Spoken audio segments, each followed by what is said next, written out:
নিজের পরিবারে আত্মহত্যার প্ররোচনা। জামাইবাবুর বিরুদ্ধে শ্যালিকাকে আত্মহত্যার প্ররোচনার অভিযোগ। আত্মহত্যা নাকি খুন? ঘটনা গাইঘাটার সুটিয়া এলাকার। দিন কয়েক আগে ওই যুবতীর ঝুলন্ত দেহ উদ্ধার হয় ঘর থেকে। পুলিশ গিয়ে ঘটনাস্থল থেকে দেহটি উদ্ধার করে।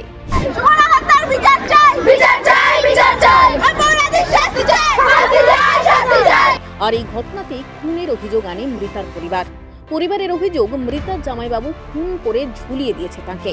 যদিও দেহ উদ্ধারের পর আত্মহত্যার প্ররোচনা দেওয়ার অভিযোগে তদন্ত শুরু করে পুলিশ।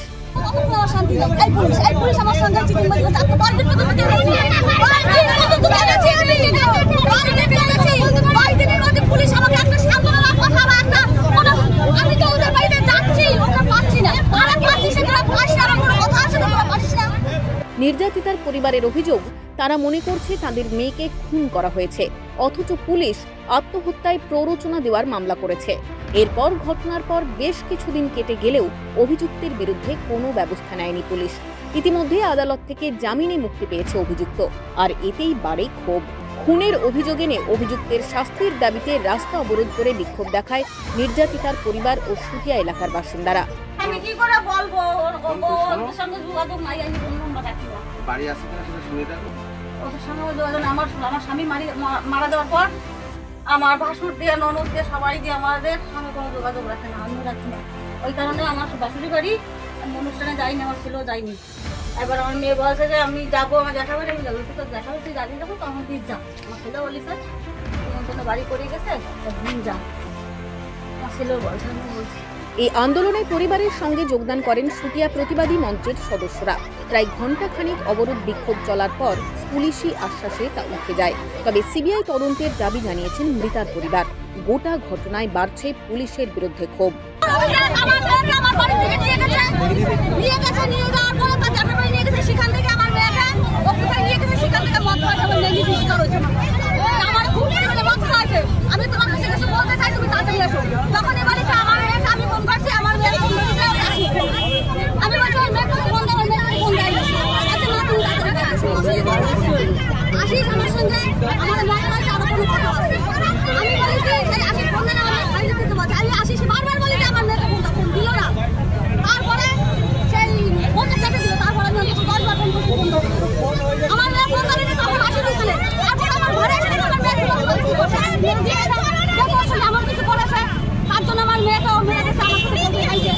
উঠছে সঠিক তদন্তের দাবি এবং ন্যায় বিচার।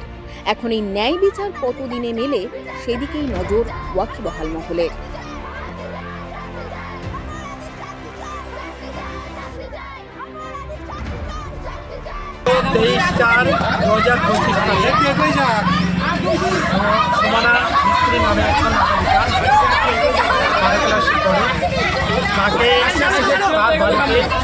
নির্মমভাবে পাশবিক অত্যাচার করে, দৈহিক অত্যাচার করে তাকে খুন করে।